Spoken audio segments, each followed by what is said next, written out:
ഉരുൾപൊട്ടലിൽ സർവ്വതും നഷ്ടപ്പെട്ട വയനാട്ടിലെ ജനങ്ങൾക്ക് കൈത്താങ്ങുമായി Kerala bus transport association Pookkattupady area committee കാരുണ്യയാത്രയുടെ ഫ്ളാഗ് ഓഫ് എടത്തല ഗ്രാമപഞ്ചായത്ത് പ്രസിഡന്റ് ലിജി സി.കെ. നിർവഹിച്ചു. പ്രദേശത്തെ എല്ലാ പ്രൈവറ്റ് ബസ്സുകളും കാരുണ്യയാത്രയിൽ പങ്കെടുത്തു. Kerala bus transport association Pookkattupady area കമ്മിറ്റിയുടെ നേതൃത്വത്തിലാണ് വയനാടിനു വേണ്ടി കാരുണ്യയാത്ര നടത്തിയത്. KBTA Pookkattupady area president T.P. Ali അധ്യക്ഷനായ ചടങ്ങിൽ എടത്തല ഗ്രാമപഞ്ചായത്ത് പ്രസിഡന്റ് ലിജി സി.കെ. കാരുണ്യയാത്രയുടെ ഫ്ളാഗ് ഓഫ് കർമ്മം നിർവഹിച്ചു. ചടങ്ങിൽ എറണാകുളം ജില്ലാ KBTA സെക്രട്ടറി K.A. നജീബ് സ്വാഗതം ആശംസിച്ചു.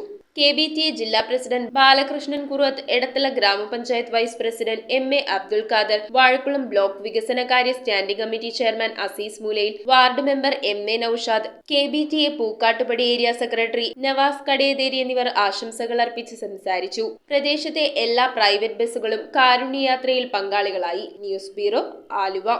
ഒന്നാം വാർഷികത്തിന്റെ നിറവിൽ നമ്മുടെ സ്വന്തം നക്ഷത്ര gold and diamonds MG road വെറും 1% മാത്രം നൽകിക്കൊണ്ട് നിങ്ങൾക്ക് സ്വർണ്ണവില ബ്ലോക്ക് ചെയ്യാം. ഇനി ഓരോ തരി പൊന്നും ഹോൾസെയിൽ വിലയിൽ സ്വന്തമാക്കാം. ഓഗസ്റ്റ് 17 മുതൽ ഓഗസ്റ്റ് 25 വരെ. നക്ഷത്ര ഗോൾഡ് ആൻഡ് ഡയമണ്ട്സ്.